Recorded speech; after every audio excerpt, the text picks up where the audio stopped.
But the bottom line is that when you see content in the newsfeed that's viral, when you get these reels, like half the time or more, they're not even from the original profile that it's posted from. So you really got to kind of understand that there's an entire industry of people that are doing this just for the creator revenue. They're just doing it to try to get enough views that they qualify for the creator program. And when they qualify for the creator program, they start getting paid on those views. And most of these people are overseas. So most of the people that are doing this are not Americans. They're mostly people that are just like overseas that are a little bit more hungry for opportunity like this. They're willing to jump on it because we don't. But they don't understand how to be able to really, they don't have someone like this teaching them.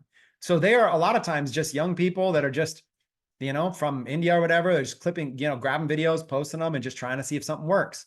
They don't really understand the logic behind it. They don't understand how to monetize. They don't understand stuff. That's where we have the advantage.